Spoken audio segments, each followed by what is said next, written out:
I got some particular rules, brother. I don't introduce anybody on my show because I rock with MCs and MCs introduce themselves in a cipher. So Okay. I got 3 questions for you. Who, Okay. who you is, where you from, and what you rep, word player? My name is MANDELA ESKIA, aka Black Zeus. Who's? Uh, representing We the Gods. I'm from Harlem, New York. Did I miss one of them? I don't know. I think. Nah, you from Harlem. You represent We the Gods. Bomb, bomb, bomb. What's Yeah, going? see, yeah, that's what I'm talking about. I got them all right. You got them all. No particular order. What's good, Zeus? How you doing, brother? I'm good, man. How are you? Doing good, man. Fucking feeling great on a Tuesday. Just got my brand new Lakia shipment, freaking some new sneakers and stuff. So I'm feeling dappered out and shit. I've been ODing on Black Zeus all day. I got my freaking questions lined up, and we're here to have a good time, man. We just been playing 20 minutes of Mandela Eskia hits, man. From your I was old. watching. Oh man, salute, brother. Yeah. Thank you for tapping in, brother. You Yeah, I want all my artists to know that we represent them right, man, and we listen to the music. We ain't just wasting your time here. most definitely, man. I was surprised when some of the records you play. I was like, oh, he really okay. You know, speaking of surprise, man, you know what surprised me? After we worked the, my bad, brother. I'm here trying fucking Heineken. My bad. Here we go. Bomb. Prost, my brother. Welcome to freaking WVCC Cypher Life Radio Miami. After we worked the Bar Supply album, we were sending out a couple of singles to people. You hit me with a new single that you did. He's like, yo, I just released this. And I checked it out, and it's what we just played it right now. Your joint with my man, right? Yo, that shit threw me completely off. I'm here like, yo, this brother's range is freaking wide, man. You do it all, brother. And going back and listening to your catalog today on Bandcamp, for everybody out there, man, you have to go to Bandcamp, type in Mandela Eskia. This brother's freaking discography goes back to, I mean, the first albums I found or singles were what, 2013? 13, yeah. That you started putting up there. So let's start off. Before we get into that, man, we like to dive into the MC, man. What was it like for you growing up in Harlem, man? What was Harlem's influence in you? Were you born in Harlem and raised there, or did you guys move there? How was it? Born, raised in Harlem. Yep. I was born there, raised there. Never really lived anywhere else except for like upstate for college. I mean, Harlem is is a unique place. It's like one of the cultural centers in the world, and so it's very like rich on culture and uniqueness and style. And growing up in Harlem, and like my father was an activist. His name was Alambe Braff, and so having a father that like you see in the background, I got that's basically a flyer. My father and way back in the day, they used to do this thing called they pushed the idea of Black is Beautiful, but they used to do a fashion show with all like dark skinned models called the Grandassa models, and it was about showing beauty to like women with Afrocentric features and things like that. So like I grew up under a lot of culture, but when I started rapping, I really just started rapping because it was fun, and I always was into art. So it was just another gear of art, and I just stopped rapping. When you say you went into art, what other arts do you practice? I used to draw comic books when I was really. Shit! Okay. I drew comic books. I did acting for a little bit, maybe about 4 or 5 years when I was a kid. I was gonna ask you about the acting, man, because you are a natural in front of the camera. Every one of your fucking videos, man, that shit comes fucking. There's people who look good in front of the camera. There's people who try to freaking get somebody to do animation for them because they don't get in front of the camera. Yo, you are fucking quite. Yo, you're fucking a star there, man. So you did acting when you were a kid? Yeah, I did acting. I actually, when I was like, I think 13, I auditioned, or 12, I auditioned for they had a whole acting class audition for this movie with Elijah Woods. And I was the only one that got a call back. And then I guess I started feeling myself a little bit too much since then. And I don't know, I never really I was doing it for a little bit and then I stopped and then I just started rapping. But I think it's still innate in there, like the like how to like show off for the camera a little bit. So it's it's still in there. Yeah, yo, never freaking look away for it in the future, man. It's this game is all about pivoting and finding freaking how to grow your roles, man. And definitely, Yeah. yo, the videos are all fantastically done, man. Even from the ones way back. What can you tell us about the team that you've collected, man? Who is, if I may ask, the Black God Pantheon, dog? Who is BG? Well, BGP is a bit different than it used to be. Okay. It's really just, I think, like right now, my mindset BGP is really just a mind state and a way outlook on things. So I don't want to like categorize it to people right now.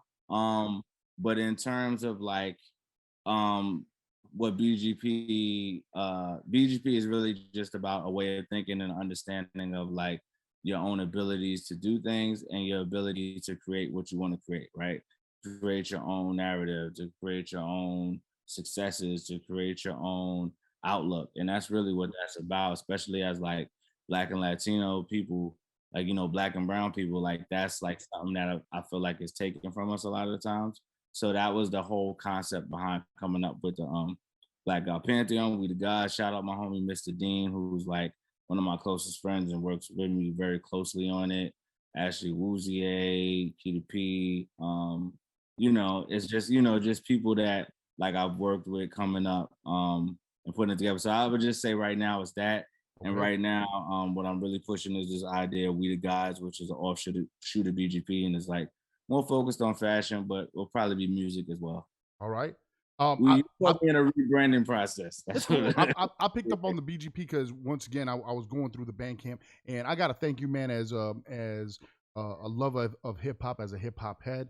My generation grew up buying CDs and taking the bus home, bumping it in your Walkman or tapes and bumping it in your Walkman, and all the way home reading the liner notes and reading what the artist threw in there about the songs he wrote. And a lot of people might find it corny nowadays or whatever. There's a lot of band camps that are bare, but I loved how back in the days you used to put a lot of information on your mind state when you were writing the song, when you what you were the story or the message you were trying to convey in the albums, and because of it, at the end of your first, you described it, and I wanted to ask you about it because this was in 2016.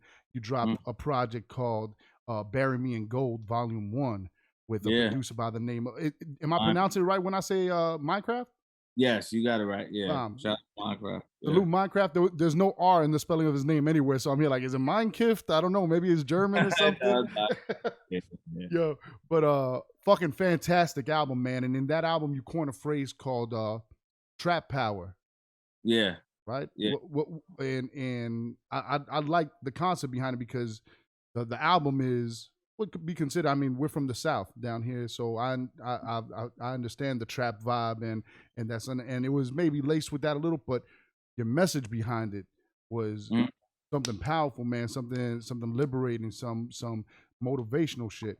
Can you tell the people at home a little bit about the concept of trap power, that vibe you were in 2016, and how that's carried over to now? So the idea of trap power actually started on.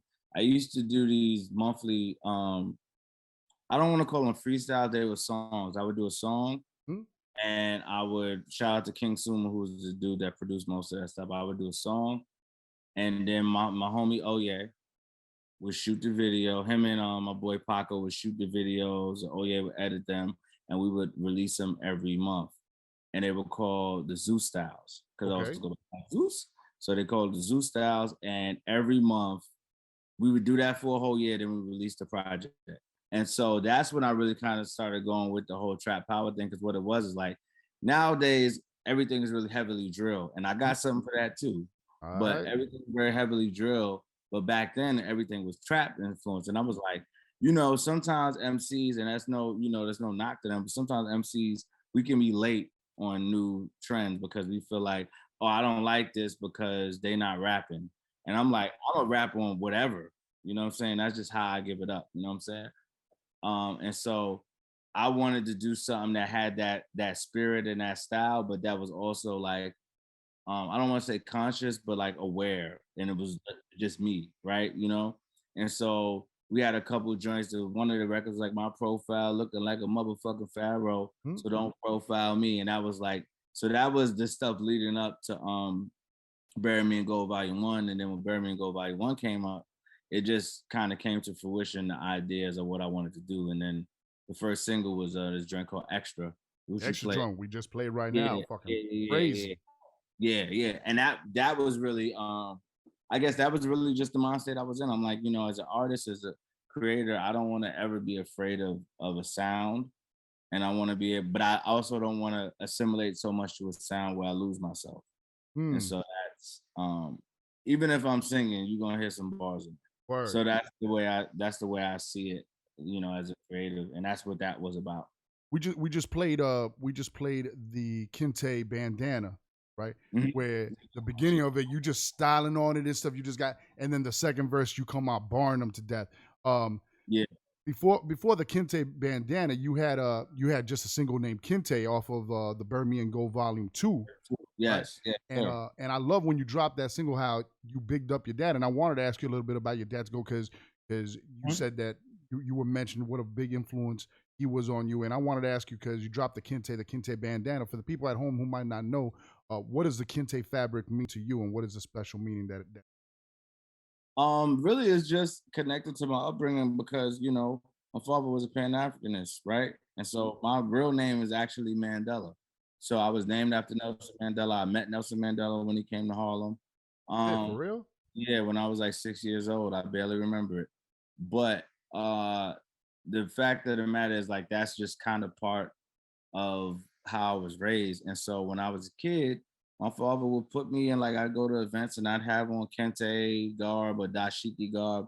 And I think the thing about it was, like, back then, it was kind of frowned upon by the other kids in the neighborhood. Like, it was funny, like, oh, he trying to be African, which is ignorant, but it's like, you know what I mean? What do you expect? You know what I'm saying? Like, well, you know, people don't necessarily know their history in this here, right?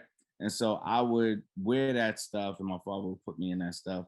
And as I got older, you know, I was just like, you know what, I want to take this back and really start wearing this again, and just put the, you know, the power and the energy in it. And that's like really where, like, some of my newer, like, shout out to Diop, which is a company that does Kente style. They do like windbreakers, they do shorts and Okay. shirts, everything, and it's fire. And they actually help sponsor that video because all of the bandanas you see in there, they made. It's their bandanas, but we just put "We the Gods" on it, and we put their hashtag on it. Damn. What are they called again? Diop, D-I-O-P. Yeah, D-I-O-P, Diop. What is it? yeah, Diop.com, or you can find them at yeah. I think if you search "Where Diop," they'll show up. Where Like, Diop, yeah, like where? yeah. All right, bomb. They should show up. And yeah, and so really it's just about taking back my identity as a kid, because I think when you grow up in certain neighborhoods and, you know, you're trying to find yourself, you kind of want to be a little bit cool, and then things that already are not associated with cool, you kind of distance yourself a little bit. Like, I don't think I distanced myself all the way, but it's like at some point it was just like I wasn't wearing that stuff as a teenager, right? And as I got older, I'm like, yo, this is fly. I'm about to freak this. And then that's really where all of that Kente bandana and all that stuff started to, like, come back into my life, and dashikis and stuff like that. Like, I have a lot of songs that are unreleased that have those type of, like, themes in them. So. Okay. Who's the brother in the video that or in the song that calls you, or you got the message of him in the beginning of it and at the end from Africa? He's like, oh, oh, so it's two different ones. All right, okay. So I don't want to mess dude's name up because the last dude is from Ghana. He's a rapper too. He's an MC. His name is, he changed, Aman Seydu, I believe. He changed his name. His name was something else, and then he changed his name to Aman. And I met him through Instagram. And he rapping, yo. It's this Salute Aman Seydu, man. Wow. Yeah, they got a crew out there and they rap. And he's a younger dude. I think he's in college and stuff like that. But, you know, I asked him, I was like, yo, could you send me this voice note back? And he did it. And then there's the other cat that's from South Africa, and I have a song with him. He hasn't released it yet. But I think his name is Ayo. Or I don't want to say his name incorrectly. Because I know he says it at the beginning of the song, but that's another cat that, like, I met through Instagram. And so I was like, yo, if I want to do this song, I want to get some people from the continent to really like then on it, hell yeah. Yeah. Salute to them, man. And yo, And when you drop that, please, we got a brother out in Africa called Zumi. He goes by. He rhymes on a lot of DJ Proof beats from out here in Miami. Zoomy? Zumi. Yeah. I don't know if you ever heard. Connect me. You Oh, gotta connect me. yeah, definitely, man. And he's done joints with Verbal Kent out here with Apathy. He did a joint. He's trying to network with a lot of people out here. He's serious about his hip hop, man. Okay. Salute to Zumi out there. But anything that you drop, man, please, when that brother Ayo drops the single, you send it to us, man. We're gonna play it here, man. We like playing international hip hop here because our culture has influenced the world, man, and the styles that the world brings to it adds flavor to it, man. And it's dope to nobody's gonna know it's out there unless you play it, dog. Right. I love the message that you're carrying out throughout the albums, man. The sound on it though, when I was hearing you go the trap way, I was like, okay, so is this what he was going? But then let's talk Bar Supply, man. Let's bring it up to the future, right? Because that's how I found out about you. I'm super late to the party, but I'm glad the homie Tev95 told me, yo, I want you to push a single for my man Mandela Eskia. I'm there like, who? What's this name you asking? Mandela Eskia, you got to hear him. I'm like, all right, bomb. And he sent me the first joint. I keep wanting to say Amethyst, but it's not Amethyst, man. Absent-minded. Absent-minded, the Absinthe. Yeah. Yo, the Absinthe joint is fucking fantastic. The video is great. Once again, showing off just, acting goes in different levels, man. You could be a physical actor and stuff. Yo, your face, man, your face, the muecas that you make, the freaking how you highlight things with your face, just very descriptive in what you're saying. Your bars on that shit is great. Can you tell the people again how it is that you park a UFO? How do you park a UFO? You don't. You crash the shit and then you fly a new one. You go. Yo, fucking Zeus is fucking a crazy bar god, man. I love the shit that you write, man. Your wit on it with the freaking what is it? This is a name freaking there's a you and you conversation. I put me in it and stuff. Yeah. That's between you and you. I put me in and it. It's just super slick. See what I did there? Have you ever drank absinthe? That was the first time I drank it. Was there? Oh shit!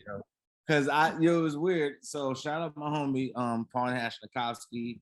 He's an MC that I've known for a long time, and he's the reason I know Tev. And he's facilitated a lot of MCs and artists in the city. But he's also a photographer, and he shot all of the Bar Supply videos for me. All right. And so he was like, yo, come to the crib. And then he just happened to be absinthe at the crib. And I was like, I got to use this. He was like, oh yeah, let's do it. So that's the first time I had it. It was disgusting. That shit tastes nasty? That shit's nasty. It's like licorice. It's licorice like liquor. Yeah, that's what I heard. It tastes like NyQuil, right? Yeah, it's not very tasty. But did it make you trip and shit? Were you seeing shit? No, I guess that's a myth, apparently. Okay. Like maybe it used to do that, but they might have taking a lot of that stuff out of there. I'm sure probably hurt themselves. Yeah, the one you buy at the ABC Total Wine and shit doesn't have the fucking hallucinogenics in it. It does. Yeah, it doesn't. Yeah. So how'd you meet Tev? How'd you guys start working on Bar Supply, man?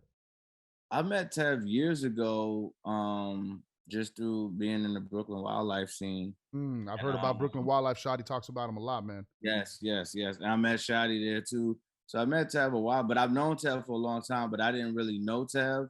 And then I guess I feel like he released a project a little while ago, and I was on that project. So he was living up in Harlem, so I would go to his crib and recorded some records on there. We had some joint called King Joffrey Jofa, and there was another joint that I can't remember the name of right now. So that's the first time, and then there's a short joint with me and my homie J Don and Fresh is Gorgeous. So that was So I met it. So we did that, and he was always sending me beats, but I guess at the time I just wasn't in because with music with me, I have to be in the mode to touch a certain sound. So I just wasn't in a mode, and then recently he just sent me this beat back, and I was like, I don't know why, but I'm coming up with mad shit for all of this shit, and the beats were crazy, and I'm like, yeah. Yo, he's in his minimalist bag. Everything I've heard you rocking on is drum heavy in different styles, right? Yeah. But what was it about this minimalist bag that he's in that bag now with the whole Moskvich project and stuff, or what Yeah, he's feeding you, even though they both sound like two different beasts, right? yeah, But yeah. what was it about it? Because there's a couple tracks, man, that I don't know how the fuck you found The pocket. that pocket in it, yo. One of my favorite joints on it. I had it for later on in the talking shit, but I'll bring it up now because we're talking about that. The joint. Who the fuck is Dizzy Nate. Sense? Oh, you talk about Dizzy. Holy Yeah. shit, dog! Dizzy Sense. Incredible Hulk, man. That fucking shit is Yeah. bananas, You man. know what? I love you said that because I feel like people don't be giving that record. Like people love all the records, but that one I feel like should be at the top of the top. Yo, 'Cause I that love shit is. That shit is. the All he did was the fucking the pocket. repeat an organ. Yo, I like. The only fluctuation is at the end of the 4 fucking bars and stuff, and then when he breaks down the breakdown and shit. But all the rest of Yeah. it is just na na na na na na. And yo, your pocket on that shit is fucking meticulous, yo.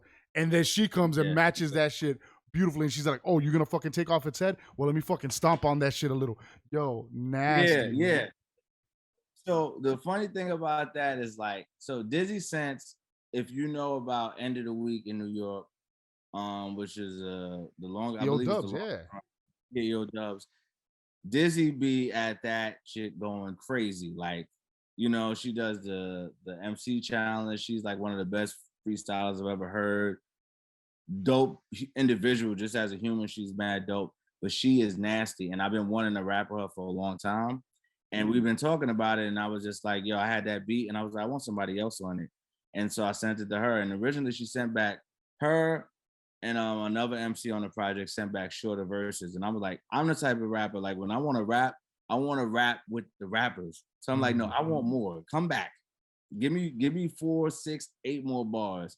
And that the rest was history. So like that one right there is like, that's one of my favorites. But you know, I think a lot of people like gravitate towards the other stuff because that one is kind of it's a weird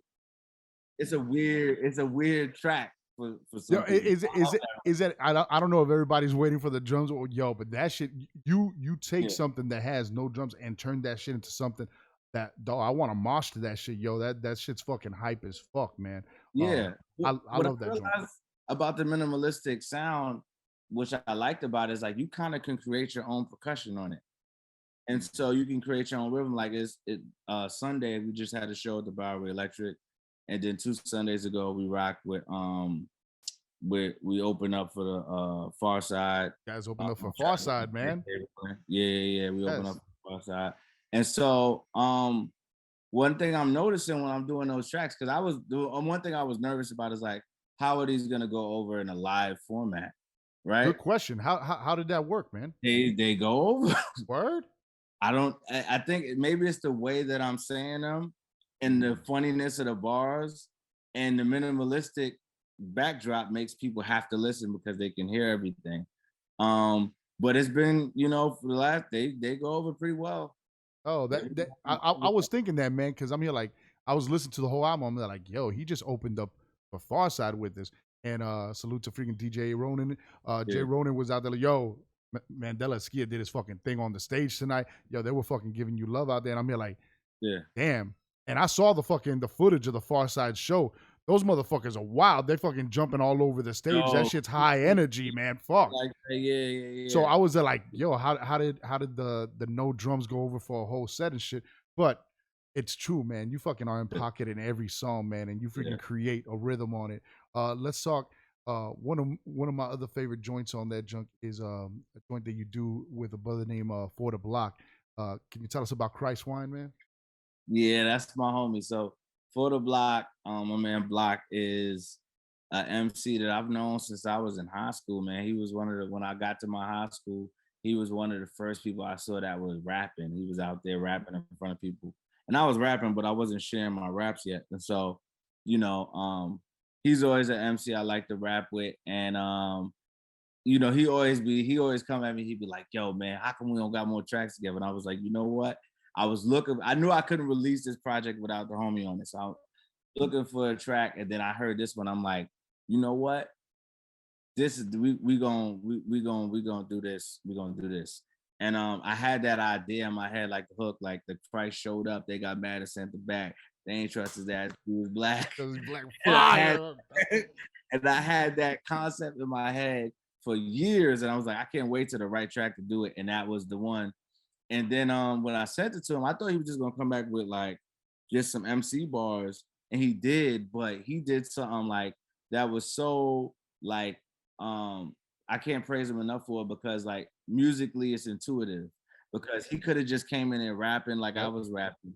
He did a whole waltz flow. Yes. Yeah, man. Yo. His fucking flow on that shit is fucking crazy. He flips it. Yeah. What do you say, man? You're getting drunk off what freaking Christ shed out. What is it? Or is that another song? Yeah, right. No. You say something like freaking getting drunk off what Christ cried or something like that, or freaking was that on that one or something else? I could have sworn that freaking it was on that. But it probably is. I'm trying to think about the hook is Blood of Christ Fine. It's a nice time. What a Christ Fine. It's a nice time to enjoy life. What's your life like? Yeah. I think it was just the Blood of Christ line, but it's so many lines. Yeah, it's Blood of Christ one. Yeah, bomb. Yeah, Blood of Christ one. At what point in the creating of the album did you say, I'm gonna name every song a different drink and the bar supply? That was the original concept. Yeah. And I'll tell you why. Because years ago, I've been making albums for a long time, right? Even further back than what you could probably find on Bandcamp. And there's this album I did that I took off Bandcamp because I hate it. And it was called Bride of Drankenstein, right? And it was like a liquor inspired album. I saw that. Yeah. Oh, it's still on there? I think so. I think I saw that it has like a lightning bolt on her head or something. Yeah, it's a chick. Yeah. My cousin drew it. My cousin Branson drew it. And that album could have been great, but it was like, the production wasn't the best and it wasn't like tightened up. It was a lot of things that like, that was the album where I realized that if I want to make albums, that I have to really have a bond with the, work with the producer to make it work, right? And so I always felt like I love that concept and I want to do it right. And so what happened was the first joint that I got from Tev that I wrote to was Whiskey in a Dirty Glass with UFO Feed. Make sure it's a dirty glass. Yeah. And I don't know, I think it might have been something in the name made me think old fashioned. And that's once I was like, oh, that's what I'm gonna do. This is gonna be a whole drink inspired project. Fire. So what was Lincoln with you with UFO Feed for that joint like, man? He's from Harlem, right? Yeah, he's from Harlem. Honestly, that was a Tev move. Tev was like, yo, we should look into some other MCs that you might not know that are dope and doing anything in the scene. And it's very interesting because right after I got Feed and he and I thanked him for that or whatever. I started realizing that he's in circles with people that I know I've like been at shows with. So it's like it's very interesting because it's a small world. But for me, when Ted was sending me all of the MCs, I'm like, I want to rap with a Harlem dude. And then also I just liked his style the most out of all of them. So I'm like, yeah, I think that this would fit with what I do. And and that's what happened. And Ted agreed and we reached out to him and he obliged and that's what we got. Yo, Fever's on fire right now, man. He is he's on a streak nonstop. He's pulling what the homie Flea Lord did a couple of years ago with fucking singles every week, every 2 weeks, fucking dropping some. So definitely a good fucking you caught somebody on the rise of fucking with their stock rising and stuff. Great move. I was about to make a point with Feed and shit, but that shit fucking flex. Oh, I was gonna get him on the show and stuff, but I was afraid I was gonna fuck up his name because I was saying UFO Fev for like a whole year, fucking putting him on and shit. But let's I'm forever fucking up people's names here. How'd you when did you grow from? Because you used to go by Crimson, right? Crimson, Mandella, and then Mandela Eskia. When did that evolution? When did that evolution happen finally? And when did you take on the Black Zeus moniker? So all right, so Crimson was my name from high school all the way up until like after college. And then my homegirl Takia, she says to this day that she swears she gave me this name. I don't think she did, but I'm gonna let her have it. She was like, "Yeah, I used to call you Creme de la Creme." And so I went from Crimson to Cremdella, and that was dope because it was like my old name and my real name put together. And so that was cool. But then after a while, I had been through some things and like, some falling outs, and not even just falling outs, but just like bull crap. And I thought about it and I was like, when I was 16 and 17, I rapped for Sean C, right? Um, and one of the things that Sean C told me, he was like, yo, you dope, you could rap, but you have an amazing name already. Why don't you just go by Mandela? And I was like, I was a kid. Man, I ain't going by that. What you talking about? I'm a rapper. I gotta have a rap name. Mm. And like a couple years ago, I was thinking about it and I was like, you know what? I'm tired of going by Cremdella. I already like people, a lot of rappers that have other names, they have to make up names because they don't have unique names. Mm. And it's like, my name is Mandela. My real name is Mandela Brathwaite, but my middle name is Eskia. So it's just my real name. All I did is add an extra L to it to make it differentiated from the other Mandelas all over Spotify and Apple Music. And it was just, to me, it was just a no-brainer. As far as the Black Zeus thing, I tell people this all the time. That shit came to me in a dream, bro. Get the fuck I out was of here. sleeping. I swear to God, I was dreaming that I was on a big ass stage and everybody was like, Zeus, Zeus, Black Zeus. And I woke up and I said Black Zeus, and that ever since then, Yo, and spoke it into existence, and that shit fucking got etched in your chest, dog. Yo, what a fucking dream to have, man. And you've manifested it because now motherfuckers are saying that shit in the crowd when you. Yes, they are. Yes, that's a fact. Yo, that is fucking fantastic, man. There's a track that you have on one of your older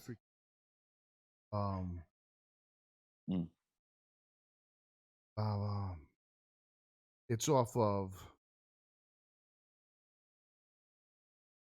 I apologize for the time there, man. But it's off of the Bury Me and Go Volume 1, man. You talking about, you have a line, they say you only live once, but I don't know if that's the answer. I feel like I've been here before. I died of cancer. Right. Yeah. Could you tell me? I mean, that's a line where you're sharing something that I understand those feelings, man. Those feelings of yo, I've been doing this. I've been here before. Yeah. Can you tell people a little bit about that? I'm not a traditional religious person, so I don't necessarily believe in any particular religion, but I do believe in spirituality, and I do believe, like, it's hard for me to grasp onto the concept that we just live once, die, and that's it. Like, I can't imagine that. So for me, it's like I know I had to have been here before, and spiritually, I do feel that I don't know what I was or what I did or whatever like that, but I know I've been here before. So that's really what that was about, because that's from Welcome to the World, and that's the song where I'm like, I wrote. It's an interesting song because my homie Paco, who's on the second verse, in that song, he's talking about what he would say to his kid, right? He had a kid, and now he has a son. So it's like, if we were speaking things into existence in terms of that. And my verse was about what would I tell, not my kid, but just a new person coming into this world. Like, what would I tell them if I could tell them everything that they needed to know when they first got here? I love that shit. You say, I thought you were talking to kids. You're like, I hope I have a daughter to teach the difference between the snakes and the charmers. That's Paco's verse. Is that Paco? Wow. Yeah. And yo, and he said, like, I hope I have a son to teach him you don't have to be an asshole to everyone and anyone. And now he has a son. That's crazy. And he's got, and it's sad me because, man, especially being a man in hip hop, growing up in any city, you feel like you have to have that asshole fucking armor, man. Right? You have to, so you don't get hurt. So people don't get one up on you. But I thought that was you writing it. I thought I didn't know it was another MC on it. Fire verse. But it's just I just props to him, man, for being a man and saying, yo, when I have my son, I'm gonna teach him you don't have to carry this armor, man. You can be free of that. You have you end the album, man. Before I get to the end of the album, because I want to wrap that up, and I got the last song of the album up on bat play when we say bye. But tell us a little bit about when you got the verse back for Black Russian from Shotty, man, and how's it been building with Shotty, man? That was like the second verse I got back. I fanned out. I'm not gonna lie, because Shotty is like, he's on another planet with it. So when I got that verse back, I was just like, yeah, man, this is what I wanted. He, being a Fanny with the count against, used to go, come on, man, like the way he uses words and he can find unique ways to put words together is like, when I got that verse, I was like, yeah, this shit about this is gonna go. That's probably that's like I said, Incredible Hulk is like one of my favorite joints, definitely because the uniqueness. But Black Russian might be my favorite song on the album. I don't know, because it's just so like, I don't know, the concept and everything and the way the verses come together. It's like 2 long verses, but the song doesn't feel long. The transition is smooth. Like you guys transitioning with the black freaking you come in. What do you say? I'm Vladimir Putin's black cousin, Black Russian, black from. And he's like Vladimir Lenin's brown nephew. Still gonna pass 38. Ohio special. Yeah. Fucking fire writer, man. And I'm gonna tell you, brother, because salute to you, man, being able as an MC to say, yo, I fanned out and stuff. Because a good MC knows a good MC, man. They see it, they're like, yo, this motherfucker. Fanned out off all of them. When Tev sent me his shit, and you gotta understand, we're here in Miami, man. Shotty's one of our top shooters. Fucking the Moskovich was our shit. That track is one of our favorites down here because it features Shotty. But when he sent me the album first and he's like, yo, push this shit for us. And I listened through, before I press play, I'm here like, is this brother going to be able to do as good as Shotty on it? And I want to tell you, brother, you are excellent on every motherfucking, your pen is superb. It ain't no freaking trying to catch it. You guys ride that beat fucking exactly, do your own things. While you're saying that that's your favorite track, I think me personally, man, my favorite track, one of my favorite tracks, is top 3 on it, and it's one that maybe a lot of people look over. But what you guys did over that Tequila Sunrise, man. Oh, that's one of the top tracks on. Like if I look at my Apple, fire, man. I look at my Spotify, that shit is number 1. Word? That's my man Red Eyes. Yeah, that's the number 1 track. Cause I was like, yo, man, just cause I'm doing a bar heavy album don't mean I can't talk to ladies, bro. I gotta talk to ladies. So that's I wanted. Slick talk was there, man. You guys did that shit fucking excellently, man. I come from that common school where you could be a punchline rapper, you could be a super fucking b-boy MC, but you could also have the tracks for the ladies that are fucking just slick with it, man. And and you lay the pimp talk down fucking nice, man, on that shit. The fucking what was it about that beat that made you say, yeah, I'm gonna go the freaking Mackin' It Avenue with? I don't know. That was one of the. What happened was it was just a smooth beat. It was like, boom, boom, boom. It just felt. You know what it is? It felt like some old school, like OJ's, like type of like. I love the Stylistics. One of my favorite groups. Like the style, it just reminded me of that style. So I felt like I had to talk some of that stuff. And I got my man Red Eyes on it because Red Eyes sings and he produces and he does reggae. All of that. He's like phenomenal, like one of the probably illest artists I know, right? And I was like, yo, I thought he was just gonna sing on it. Then he sent me back a rap verse, and I was like, killing it. He went stupid, and then he sang. Then I asked him to sing. Then he added some. So like that one goes over really well and so far in live. So. Word? Oh man, yeah. So far live. For everybody in Miami watching this right now. Me and Tev are currently working for the beginning of June to bring the homie Mandela Eskia down to Miami so he can freaking rock with us and shit. So you will be witnessing what he's talking about the live set, man. We look forward to making that happen. Let's get to the last track of the album. You got all the tracks on it, banging, man. We could go through them all. Salute to your homies, Nate and who's the other homie on the Posse Cut? Yeah, Nate and Merce the Big Body Benz. Merce the Big Body Benz, fucking fire track. But the one I want to freaking home in a little on, man, because it's one that you get open on, right? And got a video for it that I didn't know you had dropped. I'm going to play it right now when we say bye.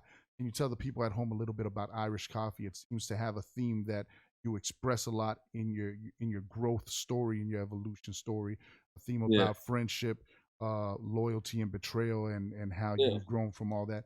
Can you share a little bit with the people about that, brother? That's like one of my biggest stories growing up because I think as a kid, because of how I was raised differently and a little sheltered when I was younger, like when you get around some other kids, sometimes they looking at what you have and you're not realizing they looking at what you have and they building jealousy, right? Or like they not really your friends, they just around you for whatever reasoning, whatever like that. And so I think for me, Irish coffee is really just about, and sometimes friends just fall out. It doesn't mean that the person's a bad person. It's just like, man, we just ain't rocking Well, no it's more. part of the You know? growing process, man. Yeah, Fucking every tree sheds leaves, man. that's a fact. And there's some friends that I'm like, man, I miss the homie. I wish we could piece it up, but it is what it is. And there's some friends where it's like, fuck him or fuck her. You know what I mean? And that's really what that song is about. Like, I got some homies we don't speak as much. Got some homies we don't speak enough. Got some homies we don't speak at all. And someone want to call. The others could get hit with a beam of truck. Like, you know, realizing like I think a lot of times, sometimes realizing like maybe where your fault might have been in certain situations, and then just move forward. Like that's really a big part of my life since I was a kid. Like being around the wrong people, and as you get older, you start to realize, all right, that person is really in my corner. This person is in my corner, and to a certain extent, but you just like kind of um you pay more attention to that stuff. And I come from a big family. I have a lot of older brothers. So Okay. they always was telling me certain stuff, right? And so when I watch their relationships and the friends that they've had their whole lives, I'm like, I pay attention to certain stuff.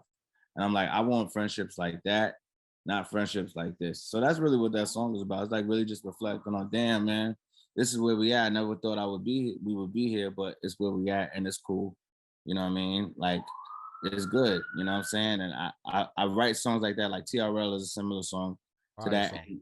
Yeah. And it's really just about like, I mean, it's okay. It's all right. It happens. Yeah, man. We good. I We good. wanna go ahead and commend you on the writing of that song, man. Once again for getting open, Mm. giving people insights to life with that. Yeah. But not only that, I also want to just to remind you, right? Sometimes we're in it and stuff we don't see it, but I'm sure you know this, but everything that you've been able to do has been because your energy in the universe seems to always attract the right people around you that you need, man. Mm. Where I asked who's the Black God Pantheon, you're like, well, that group maybe isn't together anymore, but it seems like you generate an aura that attracts the right people to work always on Yeah. stuff, man. You're surrounded by people who do great video work, who do great camera work, right? Great musicians, great singers. Yeah. Yeah, man. So definitely that's something we when we're growing in it, we got to be wise and see, okay, who's the right people to have around and stuff. But I Yeah. definitely want to salute you, man, because it seems everything you're doing, you're pushing into reality, and it's freaking you're molding your reality around you, brother. And that's Thank you. inspirational, brother. Yeah, Black God shit, man. What you got in the works for us that we could expect next, man? And where could they buy the Bar Supply album and get tapped in with everything that you drop, brother? All right. So before I answer that, I want to say the cat from South Africa and Kente Vedana at the beginning is AJ. Not AJ. AJ. Because I'm thinking about it, I'm like, I can't leave this without shouting the homie out. Salute. Yeah. I think like that. But AJ, as far as all this shit is falling, as far as the Bar Supply album, if you check me out on social media, I have a TikTok and an Instagram. Instagram and TikTok is the same thing. Black Zeus, BLACK ZEUSX. That's BLACK ZEUSX. You click that link in the bio to take you wherever you need to go. So basically, my YouTube you can find there. You could find the link to buy Bar Supply on Bandcamp. You can find a link to stream Bar Supply. If you really like Bar Supply and you stream it a lot, then you should also buy it. Buy that shit. Next Friday, Bandcamp Friday, make sure you get all the money for that shit. Yeah, buy that. And then if you go on streaming, you can just find my whole catalog, all the stuff I've done. I just released this a song with this amazing artist I know by the name of Dama. That's DVMA. Okay. It's called Siren. So we just dropped that. She's dope. She writes like really ill, like kind of gangster love songs or whatnot, and she can rap too. So we just dropped that. My man Westside Flip just dropped the project called The Dominican Tom Joe Bean, and I'm the last track on it. So he sent me a beat and we made a song. It's called Spaceship, and that shit is fire. And you can check that out. But basically, you know, that's how you find me.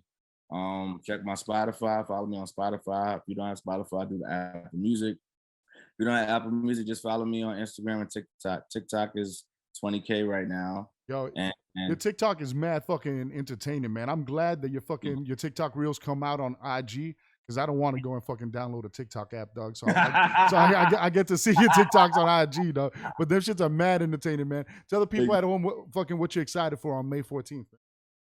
May 14th. What am I? Oh, that's what's happening May 14th. I don't know. I think you did a TikTok about freaking Kendrick coming in and taking somebody's freaking sandwich and shit. Oh, I forgot about that. Come and take somebody's sandwich. I'm excited so I'm gonna be honest. Outside of the people that I personally know that put out projects here and there, I don't really be inspired anymore. Like I'm kind of feel stagnant by these artists. Doesn't mean that they're not doing great work, but for me and my age, I'm not. The last thing that really excited me was the Pusha T album. Okay. And I was you've been bigging that shit up big, man. Ooh, that shit. Yeah. My joint off that shit is what is it freaking what is it? The one after neck and wrist game, man. The neck and wrist don't lie. Which one's the one after just in case you forgot? No. I think so. Oh man, what's it called? That he's fucking killing that shit. The one after neck and wrist don't lie is Call My Bluff. That's my shit. No, is it Called My Bluff? No. It's not Call My Bluff. Then it's the one that's just Open Air. No. Keep on reading them. Brambleton. No. Hold on. This is the wrong. Why? Yeah, that's not that. Kanye be doing weird shit. They changed the order of the track list because I'm looking at. Did they? Yeah. Oh shit! So now I won't know what the fuck it's called anymore. 1 second, dog. Let me find that shit on my Spotify. No. Okay, no. I got it now. Just so you remember. Just so you remember, man. Yeah. Fucking goes ape shit on that shit. Album is fucking dope, man. But I know you're fucking loving the hell out of that shit. Oh yeah. Yeah. I'm excited. That excited me as an MC and challenged me. And then the Kendrick Lamar shit, I just feel like every time Kendrick drops, we're gonna get something new because he's the only artist. Like people like to make fun of him, like, oh, he can't be the illest. He don't drop records like that. And I'm like, I don't give a fuck because my thing is, I'd rather you wait 10 years to give me a phenomenal album and drop okay albums every 2 years. Yep. I'll wait the 5 years for the album. What you doing? You having a family? All right, go do what you got to do till you come back. That's the way I see it. So I'm excited. Yeah. I'm with it. We're gonna celebrate when it drops. We'll fucking trade freaking stories to see which song you like, which song we like, man. Early June, we will have you down here, brother. We're gonna freaking treat you right while you're down here. Don't worry, you're amongst family. And everybody at home, Mandela Eskia, make sure you follow Black Zeus. Spell it with an X at the end on IG and TikTok. And Zeus, if you could do me a favor, brother, all we ask is to say goodbye by letting them know who you are and let them know you rock with WVCC. Cypher Life. Can you say it just like that? It's Mandela Eskia. We the gods, aka Black Zeus, rocking with WVCC Cypher Life. Did I do that? Is that good? Perfect, brother. Wow. Zeus, thank you so very much for taking the time with us. Thank you for having me, brother. Bob, we're gonna play that Irish coffee, man. All right, peace. Be good.